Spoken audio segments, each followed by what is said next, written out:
We all need to run.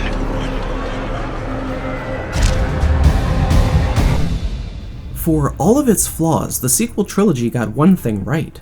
The origin stories for Finn and Rey were some of the most intriguing I'd ever heard. In a previous video, we examined Rey and how her character may have the most wasted potential that I have ever seen. Now let's examine Finn, the kidnapped child turned brainwashed slave soldier. Let's break down his character, explore the actual personality traits he should have displayed, and discuss the codependent way Finn and Rey's character arcs should have progressed. This is the story of the red herring stormtrooper turned Jedi, played by a fantastic actor who was used as a marketing tactic, then cast aside as comedy relief. This is the story of Finn, one of the most wasted characters in film history.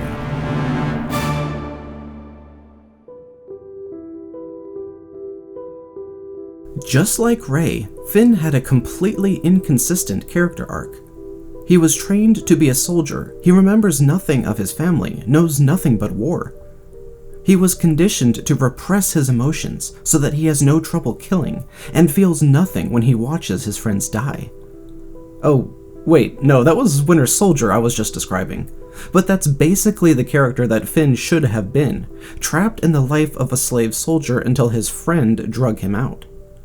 Now, I already covered many ways in which Rey's character was inconsistent with her backstory, and, ironically, Disney seems to be very consistently inconsistent.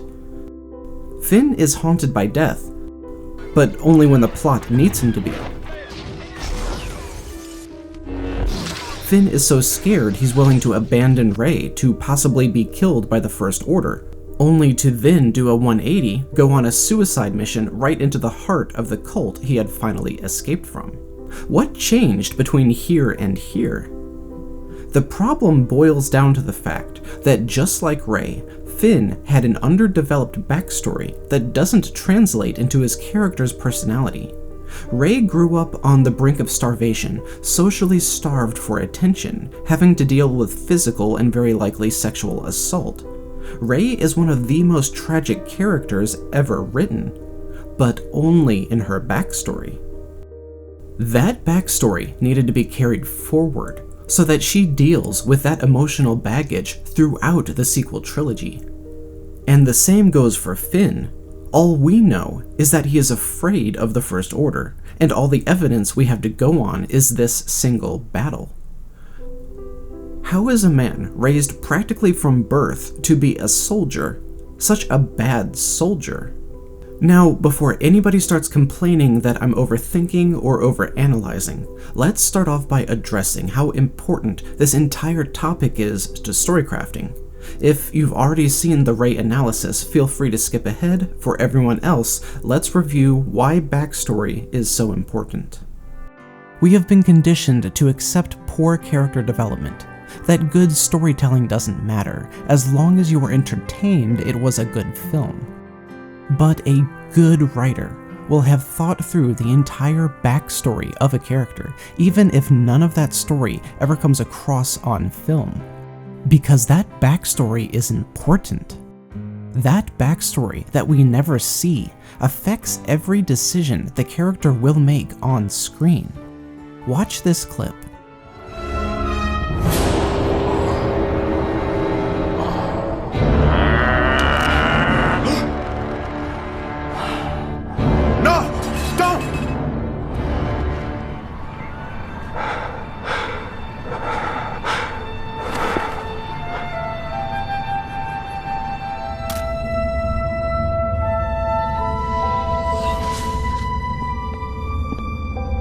Never again. This scene is powerful, this scene is important, and this scene only works because the writers knew the backstory and how that history would affect the character in this moment. Even if a Batman film never shows the death of Thomas and Martha, even if that is never mentioned in the film, that is the entire spine of Bruce's character. the single defining moment that changed his life, and the fact that it isn't in the film doesn't change the fact that the writer needs to know that backstory in order to properly write the character. Backstory is important.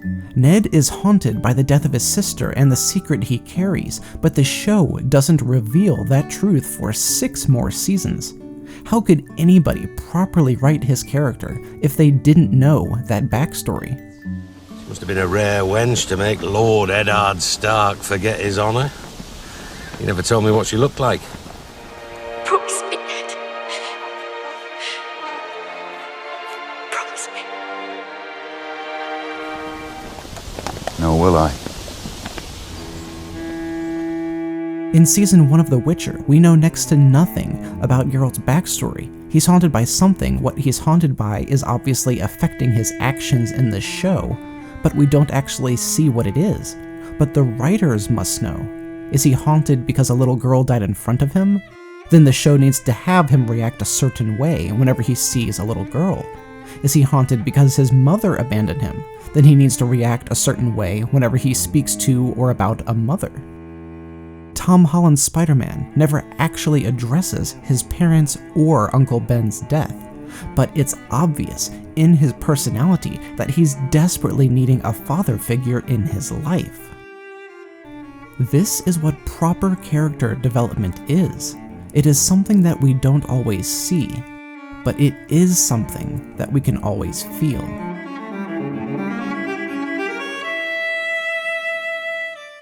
The spine of Finn's character is very simple. He's a soldier who doesn't want to be a soldier anymore.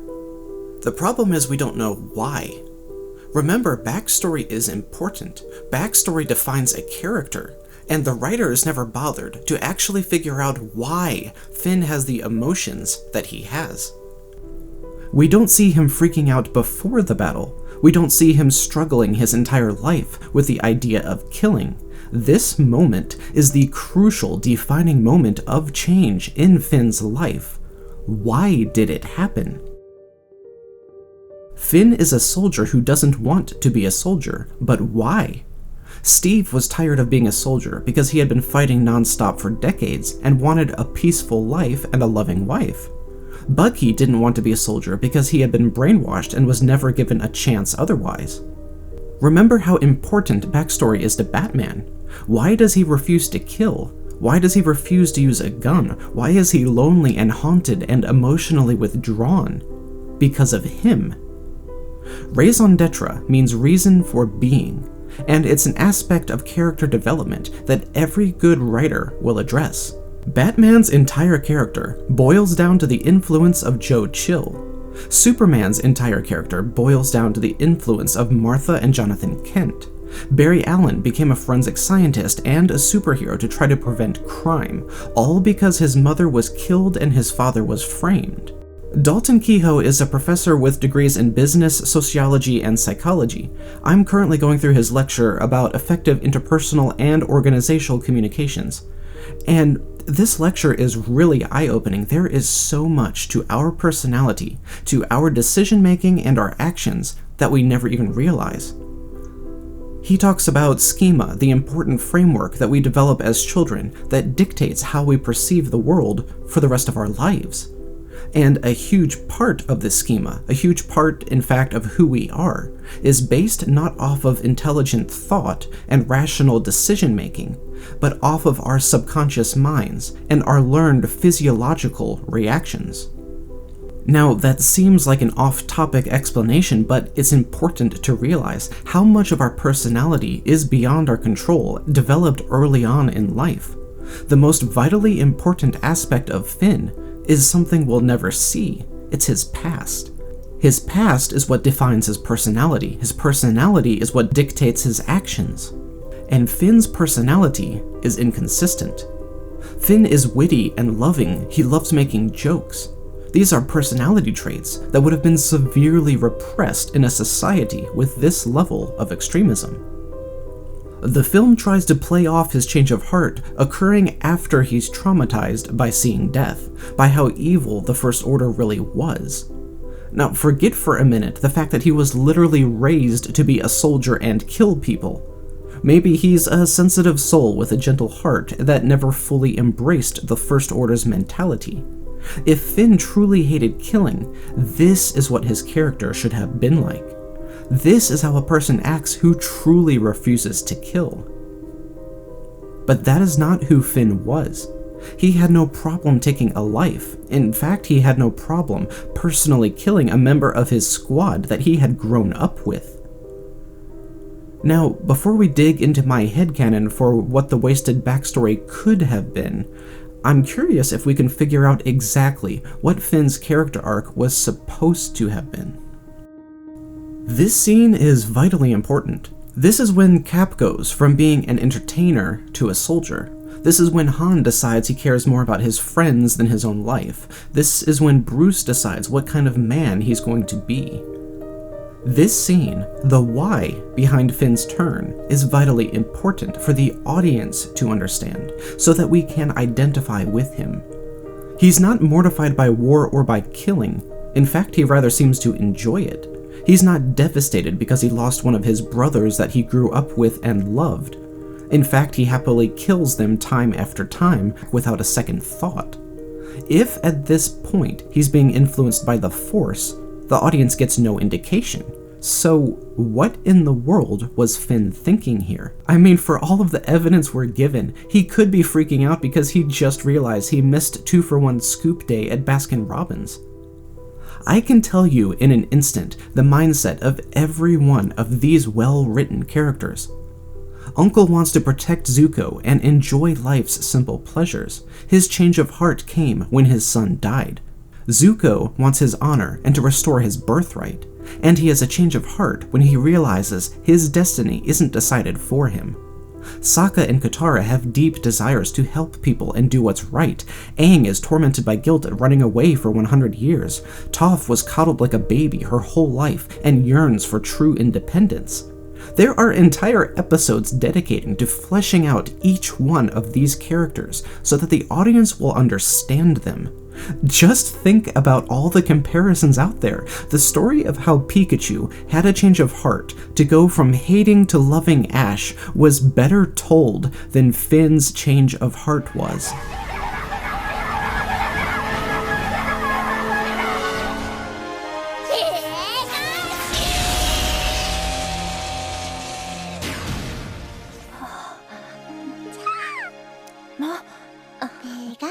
You'll stay? Mean it? So, why did Finn change? Based on the evidence in the film, I can only see 3 possible options that explain Finn's change of heart.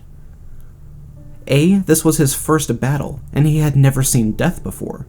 B. This was his first battle, where the First Order openly murdered helpless innocents. Or C. All of the troopers are literally brainwashed, and either the Force or random happenstance let Finn take control again. Now, I think we can instantly rule out B. If this was the very first time that they had murdered innocent people, at least a few stormtroopers should have paused. But none of the other troopers showed any hint of hesitation at murdering innocent civilians. I do not believe this depicts a level of training. I believe that this depicts experience. For this example to have played out correctly, every stormtrooper needed to hesitate when ordered to fire. Every stormtrooper needed to be shocked when Kylo cuts down an old man in cold blood.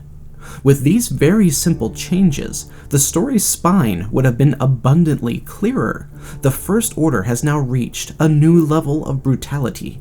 Most stormtroopers accept it, but one outright refuses to bow to that level. So what about A? This was Finn's first battle and his first time seeing death. Honestly, this is what the story gives us, and we have plenty of evidence to prove it. He admits he worked sanitation on Starkiller Base, which fired its very first weapons test that same day. This means that Starkiller was under construction until very, very recently, and soldiers stationed there would likely have been there for the long haul as a preventative measure to maintain secrecy.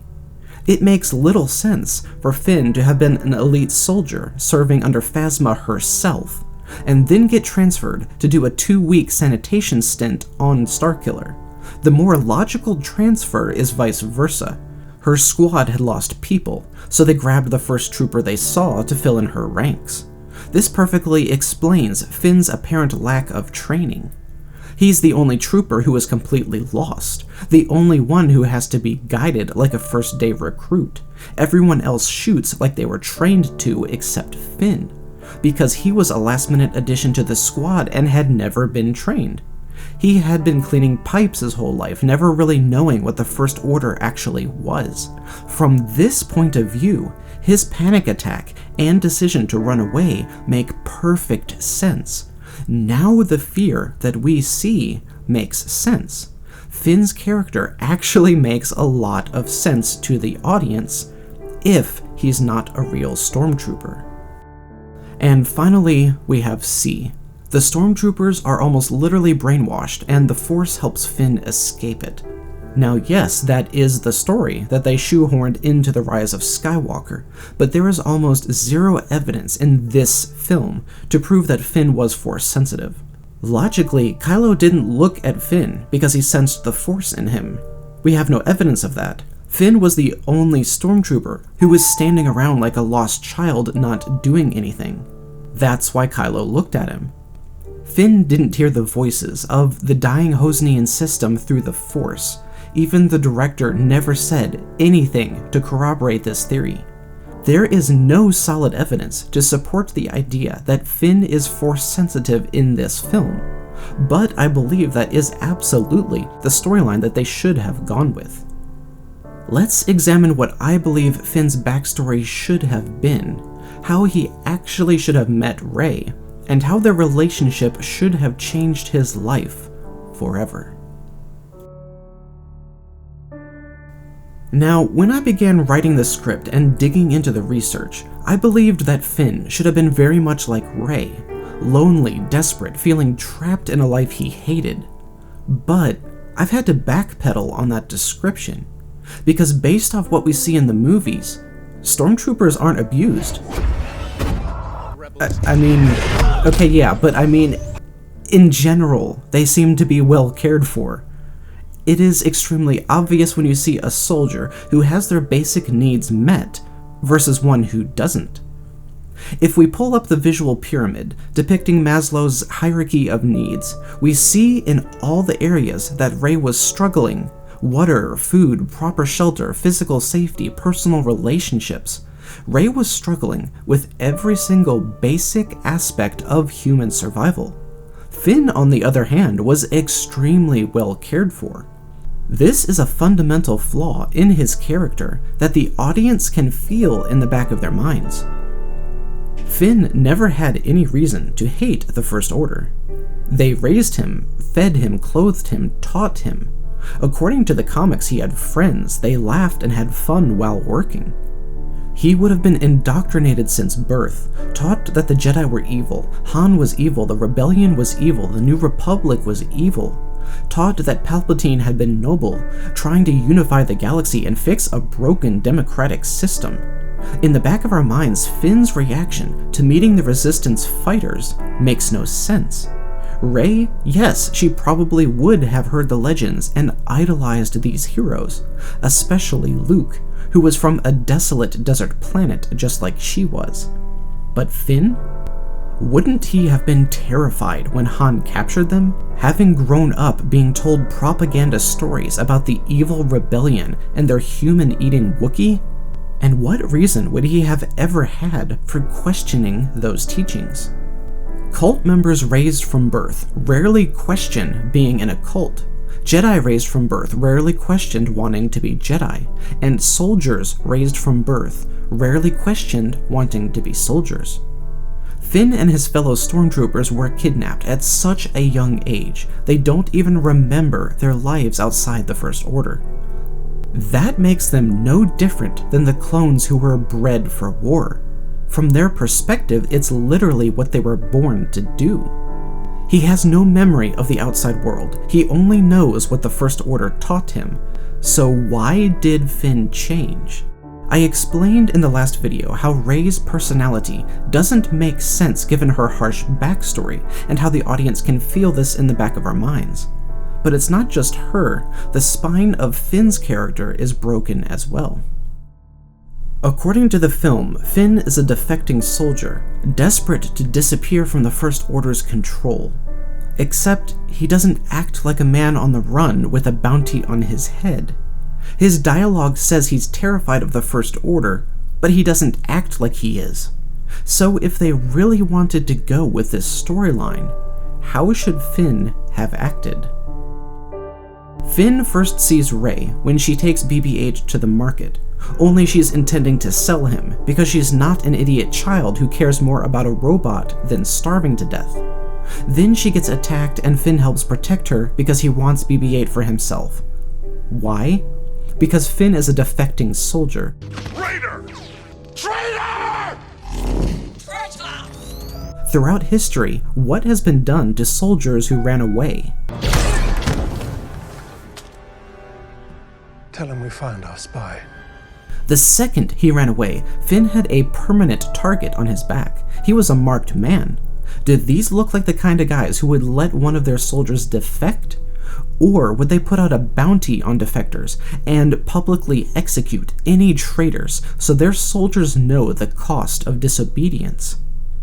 Finn knows this and suddenly finds a possible escape. He finds out that he has the droid the First Order desperately wants. This droid is his ticket to freedom. If he turns in the droid, they cancel the bounty on his head and let him disappear. So he helps Rey fight and looks for a chance to steal BB-8 from her. The problem is, based on her backstory, she would be even more distrustful than he is, having been cheated and stolen from her whole life.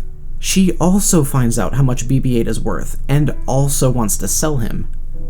Now we have a much less stereotypical way for the two main characters to meet and begin their journey together. They aren't brave and noble, fighting against the bad guys. They're distrustful, selfish, and secretly planning to backstab the other as soon as the opportunity presents itself. Now, it probably seems weird that I'm spending this much time covering just the plot of the first 15 minutes of the film, but this introduction is crucial. The motivations these characters show now influences their character arcs not just for this movie, but the entire trilogy. So let's explore a few possible storylines that could have given us much stronger characters to build off of. The fans loved the idea of a Stormtrooper turned Jedi, and really, if Disney wanted to go with the whole Luke exiled himself plotline, this is a fantastic way to do it. Because the Master does not have to be the one to train Rey. Students can help train each other. Avatar is a great example. They almost never have a standard mentor character give Aang training. His best friend teaches him and he teaches her. Then his earthbending master is even younger than he is, and his firebending master is only slightly older. This show completely flipped the typical elderly mentor role, much like the flipped classroom model does in the real world. Evidence shows that kids can actually learn better when they work together to figure out a problem. They'll find unique new ways to approach the situation that structured teaching would only inhibit. So the spine of my story runs like this. Finn is a member of an elite squad of Force users, being trained by Phasma and Kylo. He isn't just a Stormtrooper, he is a very rare and very elite ForceTrooper who decides to leave the First Order and join the Resistance. Along the way, he meets Rey, a very powerful Force user who doesn't understand her powers. Together they work to reach the Resistance, while Finn teaches Rey the basics of the Force. There are so many ways the filmmakers could have developed the Rey-Finn relationship, and they went with the most bland, predictable possible action-based, not character-based option. The two of them bonding over escaping from the First Order. We don't know why Finn had a change of heart. We don't know Rey's motivation for anything. For the story and their character arcs to have a firm foundation, I think they needed to both make a conscious choice to travel together. This way the audience is able to more identify with each character because we understand why they are doing what they're doing. But JJ skipped that character work and built their foundation off of an action sequence, because he believes the audience doesn't need to know the why, we just need to know the how. And that belief isn't just about mystery boxes. Look at every plot point and you'll see JJ shows us the action, the how, but he almost never shows the character-driven why, the thoughts behind the action. Han left Leia when Ben turned. That action explains why they were apart and moves the story forward. But why did Han leave? Was he ashamed at himself? Was he angry at Leia? Was he actually out searching for Ben? We don't know. What about Ben? Why did he turn to the dark side and kill all his fellow Padawans? We don't know. JJ never gave us the why, only the how. Rey gets access to the Force without knowing how she does it. JJ gave us the action, but not the explanation. Lord Santeca had the map to Luke, presumably for many years. Why did he keep it a secret for so long? Was he scared? Did he not know who to trust? What was his character thinking? We don't know. This idea of the how versus the why is something that I want to pay very close attention to as we explore my ideas for Finn's origin story. Now, Finn didn't have to be Force sensitive. In many ways, his character and the story itself could actually have been stronger if he wasn't. Because one of the bigger messages in Star Wars is that you don't need the Force to be great. Finn could have remained what he was, an ex-Stormtrooper turned good guy. He doesn't need the extra validation of being a Jedi to make him special. He has an entire lifetime of military training, insider knowledge, and undercover agent capabilities that only he can provide, and he should have still grown up to become this noble, inspiring, loving man. Because the story of a child soldier not having a magical cheat code, yet still escaping slavery and doing something good with his life, that is incredibly inspiring. But with a little more work and imagination, we could have gotten something even more unique. We could have gotten a story about two lost, lonely souls who both ended up on the path to becoming Jedi, revitalizing Luke's faith in the process. After a lot of thought, I have narrowed down what I think are the best choices for Finn's introduction. Here are 5 different ways that Finn could have met Rey while also deciding to leave the First Order. Number 1, he has an immediate change of heart when he sees his fellow ForceTroopers happily using the dark side to kill innocent people. So he hides in the village and isn't missed for several hours. Eventually, he needs water and food, so he sets out into the desert looking for another village. There he meets Rey, and he uses his Force powers to help her fight off a much larger mob that she couldn't have ever beaten on her own. She is thankful and still distrustful, but offers to share what little food she has. Finn is innocent and scared and sees a similar soul in Rey, so they decide to stick together while they run from the First Order, who are not only chasing BB-8, but also Finn, who is an incredibly valuable asset to them. Finn's future storyline is about finding bravery within himself to stand up to Phasma and Kylo, who terrified him during an abusive life of training. He will be terrified of using his powers again after seeing how brutally the villagers were killed, but he will sense the Force within Rey and begin to train her so that she'll have a fighting chance when Kylo eventually finds them. And as an additional point of drama, without knowing it, Finn trains Rey to use the dark side of the Force, because that's all he knows.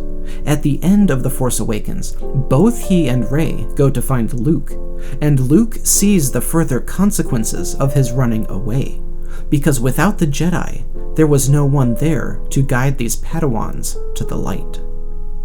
Number 2, Finn is knocked unconscious during the battle, and wakes up with the village burned and everyone dead. The bodies don't bother him, he killed several himself. He needs water and food, so he sets off into the desert looking for another village.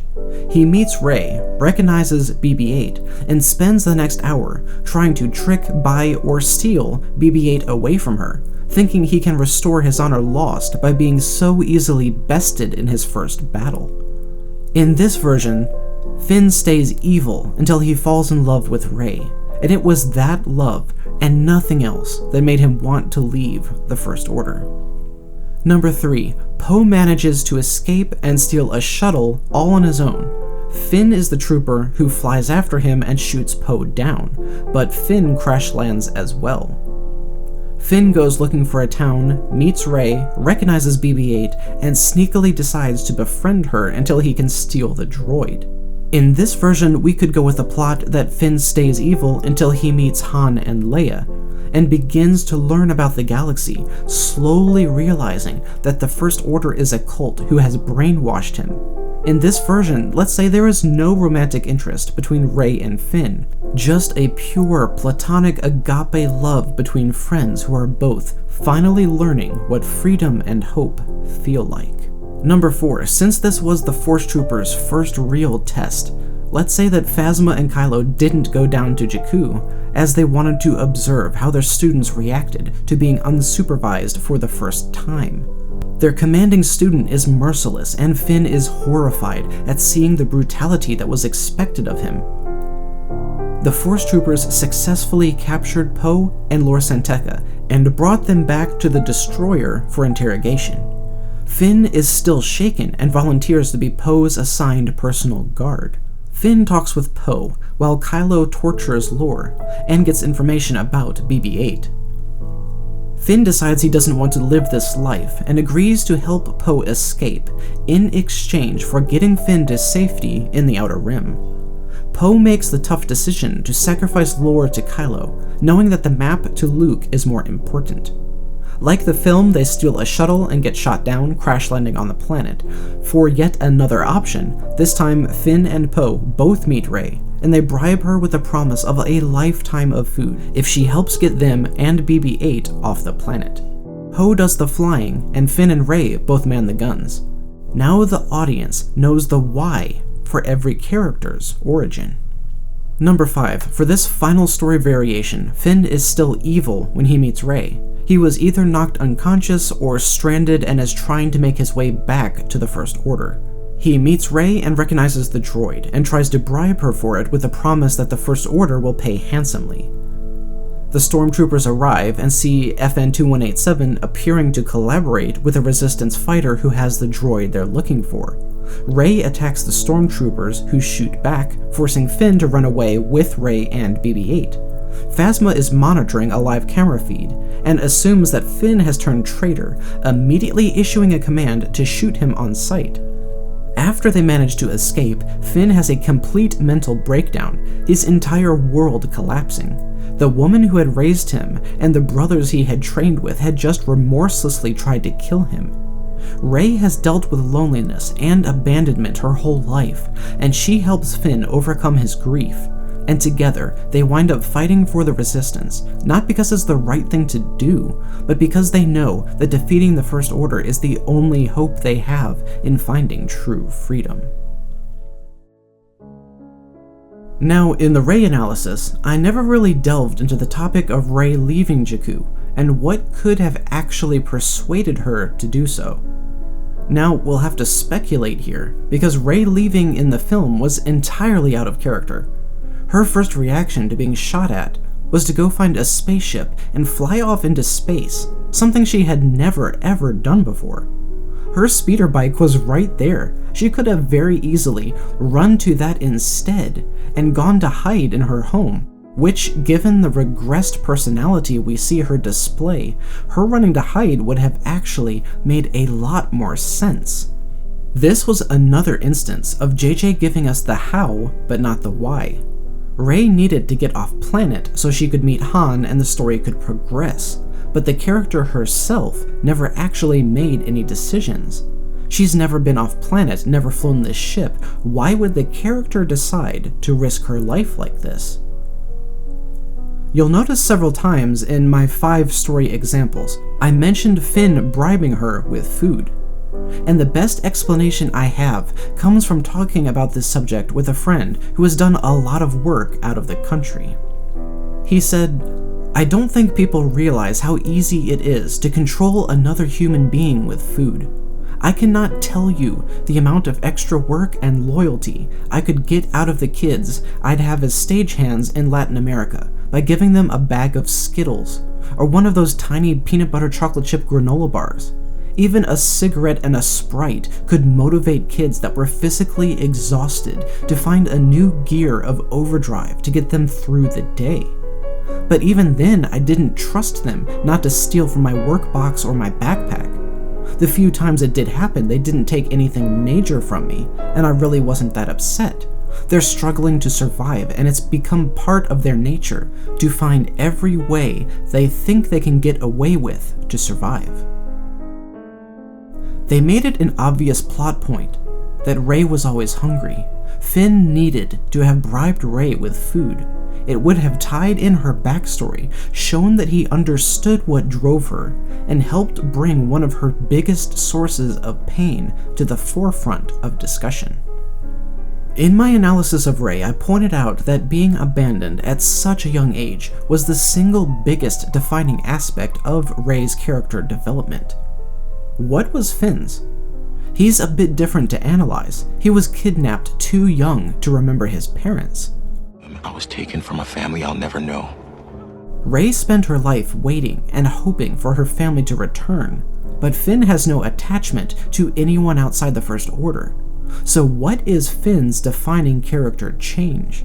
It's not leaving the First Order. He doesn't actually change.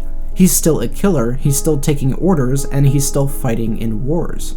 And given his upbringing, like all of them, I was taken from a family I'll never know, and raised to do one thing.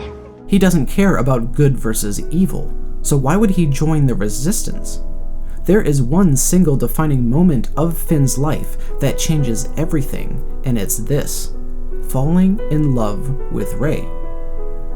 Finn was raised in a cold, cruel world. Finn might literally have no idea what a hug feels like, what compassion is, what actual friendship is. What could possibly make this kind of man change? Finn being knocked unconscious, then immediately asking if Rey is alright, makes no sense. Is this how all the other child slave soldiers act? Or just him? And why is he different when Phasma just said he's as normal as all the other child slave soldiers? But all this makes perfect sense, that he would immediately fall head over heels for her and wake up immediately asking if she's okay, because she's quite possibly the first beautiful woman he's ever met. I mean, the First Order seems to have employed very few women, much less female stormtroopers who Finn would have a chance to interact with. What if the only woman he's ever known was Phasma? If so, it would help explain why he was so immediately crushing on Rey. All he's ever known is tough, angry women who yell at him, and she fits that category quite well. But at the same time, why would he immediately run to defend Rey? If he's grown up around super tough women like Phasma, he'd think all women are like this and can fend for themselves. The idea of men immediately rushing to rescue the damsel in distress is from a very old time when women weren't expected to be able to fight for themselves. Now, I'm going to ignore the fact that he's apparently force sensitive, partially because we see no real evidence of that in this film, partially because of how canon breaking it is. Everyone who's force sensitive on some level feels it their whole lives. The Force Awakens was written around the premise that one single person, possibly a reincarnation of the Chosen One, the most powerful Force user ever, didn't have full access to the Force until this story begins. And why Rey is cut off from the Force is a very, very important plot point that is never addressed. Why has there been an awakening? Why now? Has every Force user everywhere been cut off from the Force? And now all of them are awakened? Were only the good Force users cut off? Was it only Rey? How was it done? How does she protect herself against it happening again? we can maybe accept that for the first time in history, a Jedi's power has lain dormant for most of her life. An explanation so that a precedent is set would have been great, but I can accept Rey's abilities not being awakened until this moment. But the popular theory that the awakening in the Force referred to Finn as well, that opens too many possibilities. The only thing that makes sense to me is if Finn and Rey were the extremely rare Force dyad, which meant that their midichlorians weren't active unless they were in proximity of each other. But even that feels canon-breaking. It's been well established that the Force is obviously active even in little kids. Plus, the argument isn't that the Force stopped him from being brainwashed, because he was.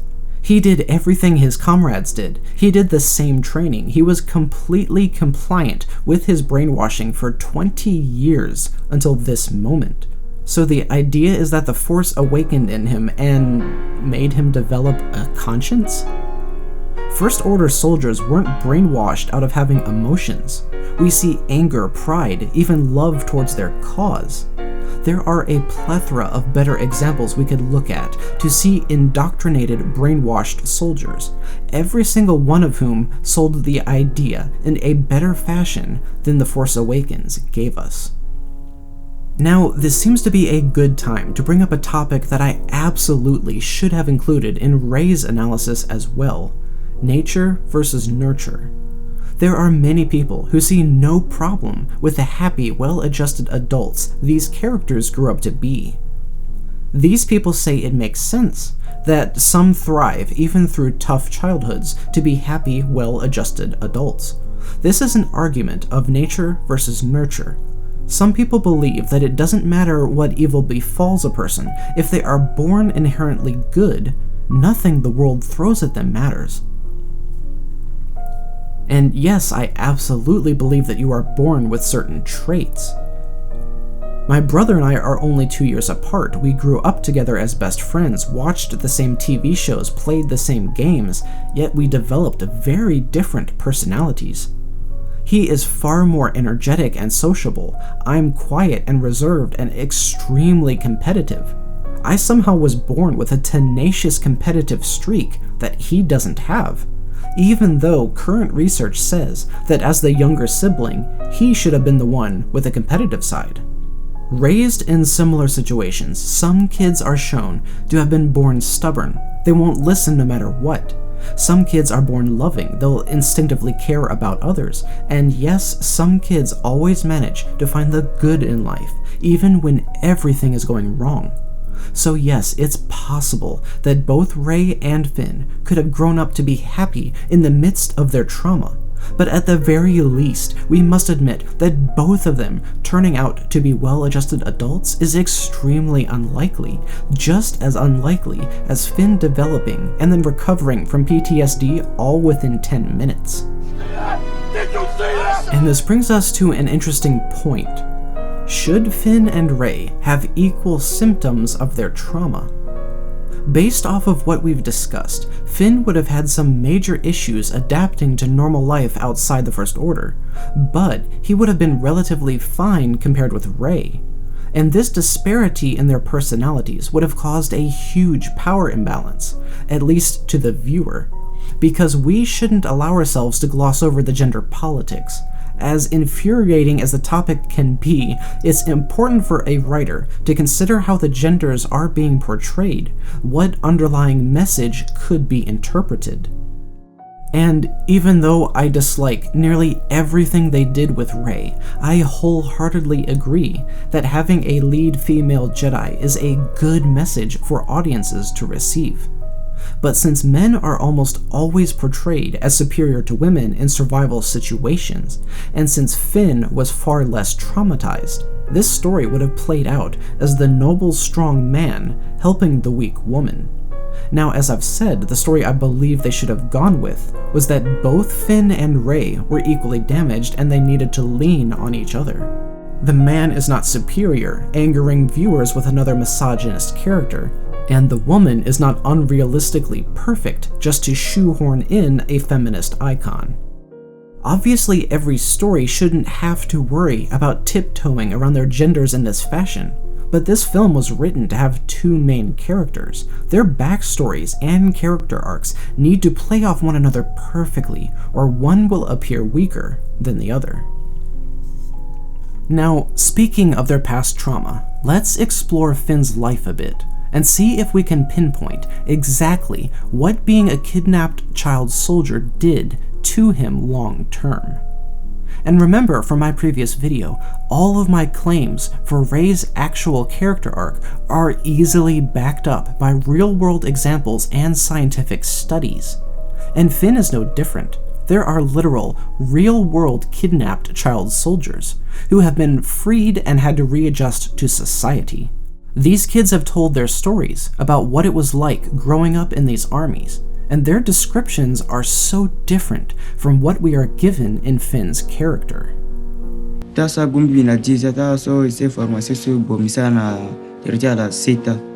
Finn wasn't a character that JJ had to create out of thin air. Finn is a piece of all of these young men. Now, ironically, at this point in my research, I honestly got very confused. Was Finn actually better off as a slave soldier? Did it hurt him or help him? Is he traumatized by not having freedom? Or was he fed and clothed and cared for? I think the takeaway here is that Finn is actually Luke. He's well-adjusted, able to joke and make friends. Luke was not worse off from having his parents being dead, and Finn was not worse off as a soldier who never knew his parents.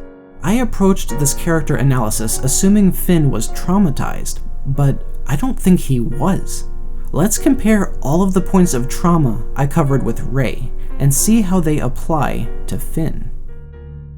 Remember, Rey being separated from her parents is the basis of at least half of her trauma. She spends the first movie talking about them, the second movie wondering who they are, and the third running away from her heritage after finding out. Her entire identity was consumed with the idea of having a family. Finn doesn't have that trauma. He knows that he was taken from his parents, but he doesn't remember them.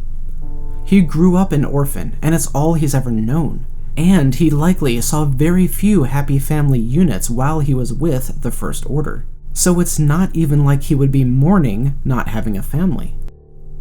And quick side note, because I'm not really sure where to put this, in my Rey analysis I spoke about her not going searching for her parents was such a huge plot point, and pointed to her childlike mentality. But one thing I didn't consider to analyze was her anger. Probably around the age of becoming a teenager, Rey would have reached the conclusion that her parents abandoned her on purpose, that they were responsible for her crippling loneliness and constant starvation. Combined with her incredibly hard life, that anger would have festered and grown.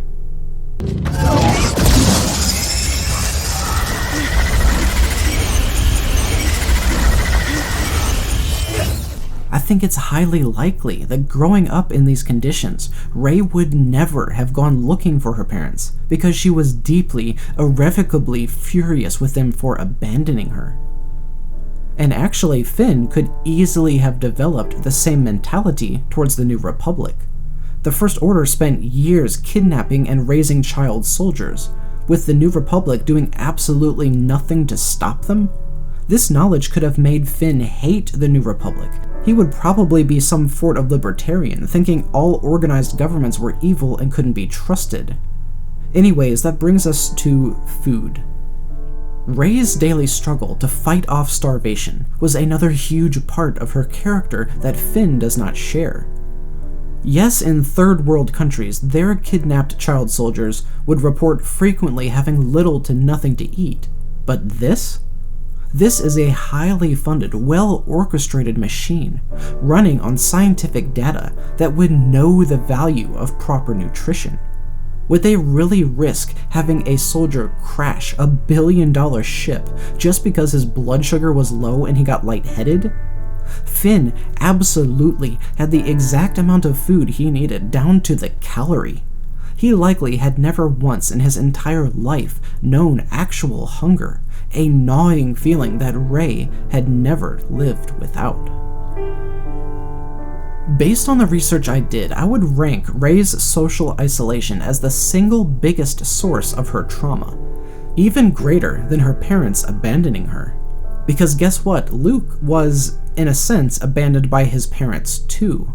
But he is not utterly defined by his loneliness like Rey is, because he had a surrogate family, and so did Finn. These kids grew up together. Through the trials and training they endured over the 2 decades of their enslavement, they would have developed a deep bond.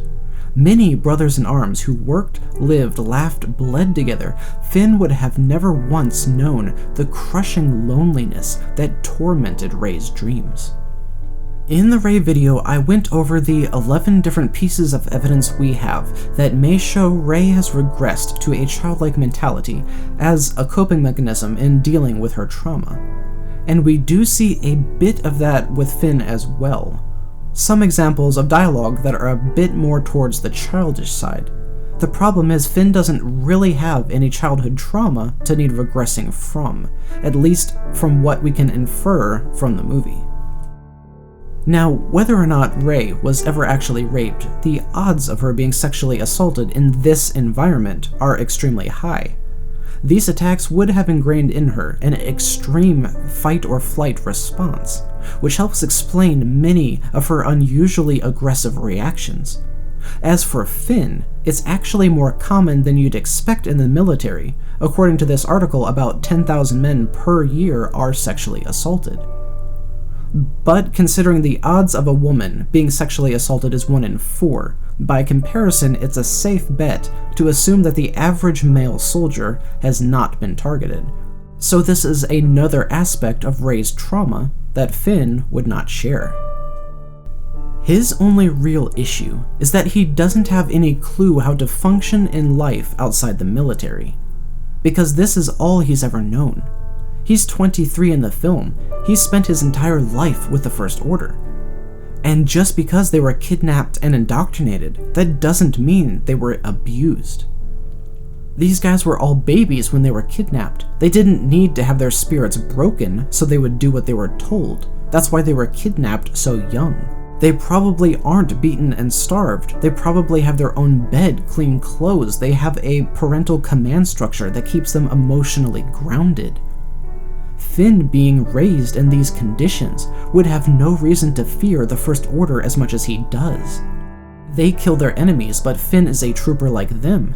He would see the situation no differently than the clones. This was his purpose, to fight and kill. Aside from Kylo and Vader, we pretty much never see any abuse of the Stormtroopers, because they are a cog in a giant machine, and they need to be healthy and fully operational for the entire machine to function.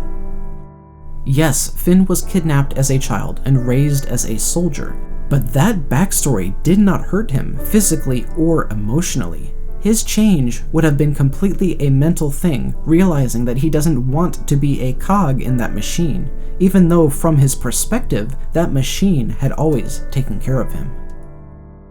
And speaking of Finn's mentality, while I was talking with Alronix on Reddit, he pointed out an interesting comparison.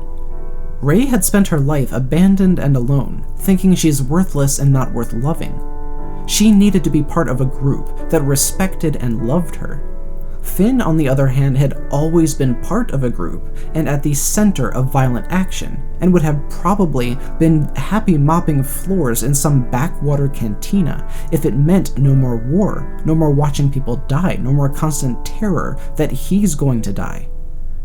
Rey would have been desperate to have a special destiny, a place in the universe, while Finn is like young Arthur, desperate to put the sword back in the stone and disappear into the background. I'd like to switch back over to Rey for a minute to discuss something I wish that I'd included in her video. I never spoke about her pain. Again on Reddit, I was talking with Here Now Happy about my Rey analysis, and he said, "All this time I've been thinking about her parents being her key defining attribute, but her backstory is a nightmare. If they had actually focused on this element to her, I probably wouldn't have cared about her strength at all. Anyone who could live through that ought to be strong." I replied that one could argue that given her lineage, she had some innate ability to access the dark side, and thanks to her terrible backstory, she has immense reserves of pain and anger that would make her powerful beyond anything we've seen. Happy pointed out that an unfortunate side effect would be her getting weaker. The more she overcomes her feelings of anger, the more she is trained to think like a Jedi and not a Sith, the less powerful she would be. Similar to Zuko losing his ability to bend after letting go of his anger. Happy also pointed out that Rey is very much like the Captain from Seven Deadly Sins. Her normal power level would be high. She would try to be a good person and not let her pain control her, but when she gets angry, she'd be unstoppable.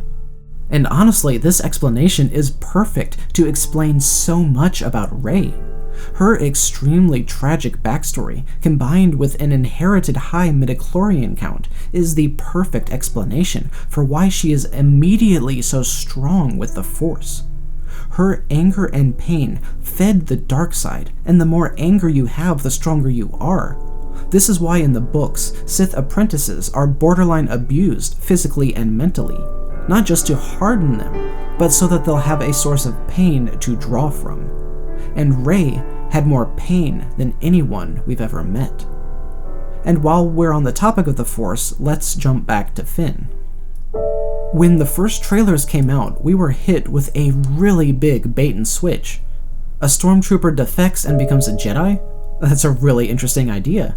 Psyche the Jedi was another desert-dwelling teenager who was only important due to her lineage. And even though the trilogy did eventually show Finn to be Force-sensitive, they did it in a way that detracted from his personal accomplishment in breaking off the chains of military enslavement, because it turns out that anyone who is Force-sensitive seems to be able to easily escape. As much as I love the idea of a Stormtrooper turned Jedi, the idea just doesn't work the way they built up the backstory.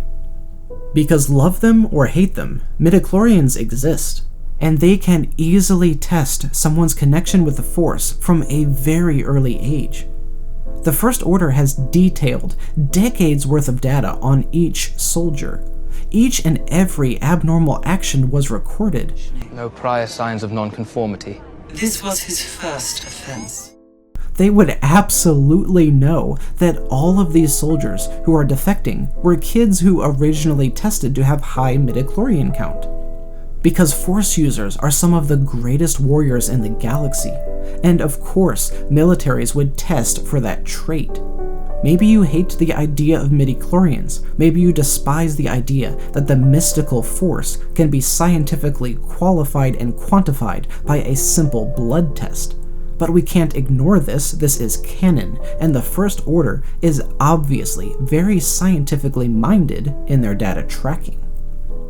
I think the most likely scenario is that they would have taken all Force sensitives and put them in a special, highly guarded, secret training with the goal of creating Force-wielding Stormtroopers devoted to their cause. And what better reason to have Kylo constantly leading ground assaults? He's not just pacing around trying to look like Vader, an actual experienced military commander and tactician. What if Kylo was there to lead, teach, and protect the ForceTroopers that he was in charge of? This also gives Phasma a ton of extra utility in the story. Why is she the first and only trooper to have this weird chrome armor? Because she's training young Force users how to fight with lightsabers, so she has special armor made from one of the few metals that can repel lightsabers. These Force Troopers could be nicknamed Knights or the Knights of Ren, immediately giving Finn, Phasma, Kylo, and the Knights all the utility, backstory, and character arcs that they deserved. If Finn were one of these elite Force Troopers who escaped, the plot would have worked way better. Because he was special, one of the chosen elites, he would have had a much more intimate relationship with Hux, Phasma, and Kylo, explaining why they were all so angry with his betrayal. He could teach Rey what he knows about the Force, while she teaches him how to survive without the military to support him. Together, they slowly learn what freedom and friendship and trust feel like. And making Finn a Force Trooper doesn't just benefit Finn's character, it helps enhance every other character as well. Phasma doesn't willingly betray her comrades like a coward. Finn uses the Force to make her lower the shields. And now, when they meet later, she is the one furious at him because he used her, and the balance of their power has shifted. Finn being a Force Trooper enhances all of his scenes with Maz, Leia, and Kylo. Maz and Leia see the Force in him and sense how conflicted he is. Leia tries to guide him instead of totally ignoring him. Kylo isn't so angry because Finn is some random low-level trooper that turned traitor. Finn was one of very few special students that Kylo personally trained. In fact, given their similar age, they could easily have formed a tentative friendship while Kylo taught Finn about the Force. Finn being a Force Trooper enhances Rey's character arc as well. He senses her power and begins to train her as they travel. The problem is he was only trained in the dark side, and with her incredibly hard life, she's steeped in anger and pain.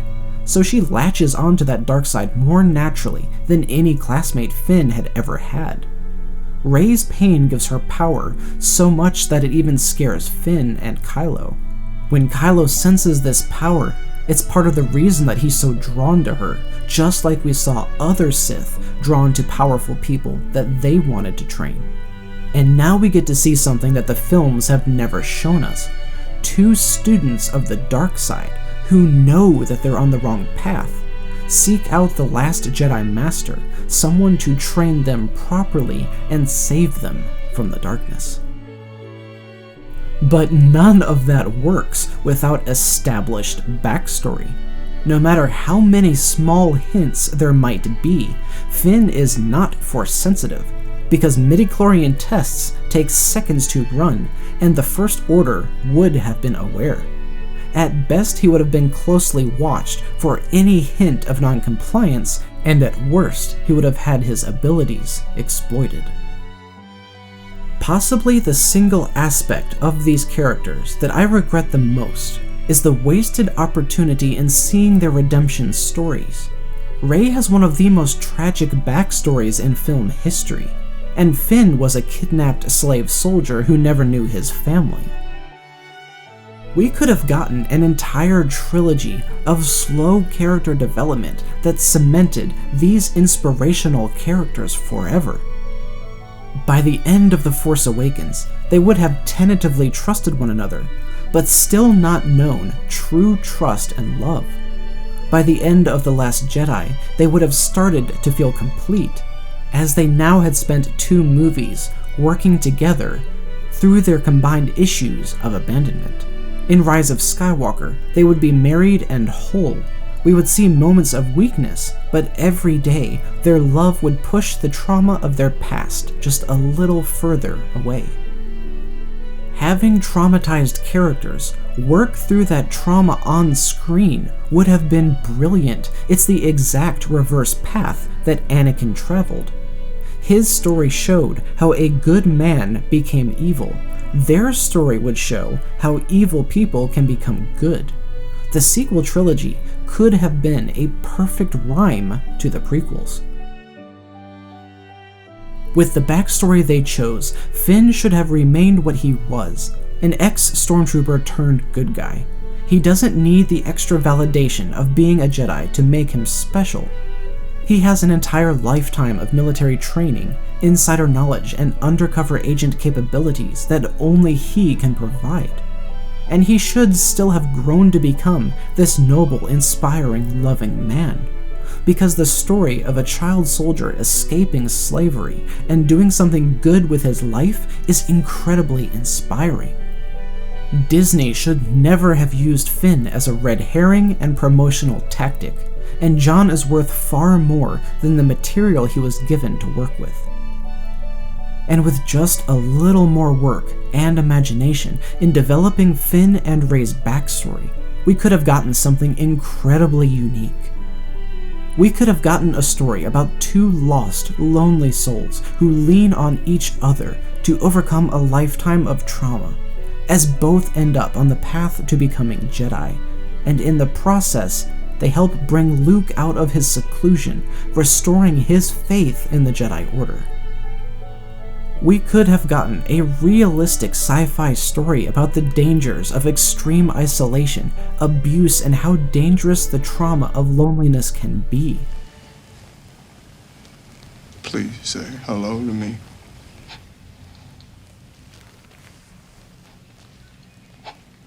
Please say hello to me.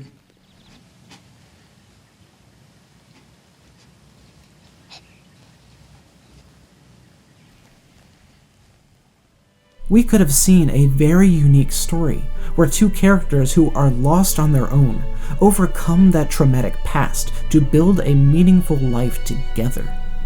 Finn could so easily have been groundbreaking, instead of what we got, one of the most wasted characters ever written. Hey everyone, thanks so much for watching. Some of the art that you've seen was specifically commissioned for this video. I'll be providing full-res digital copies to all of my patrons as a thank you for supporting me.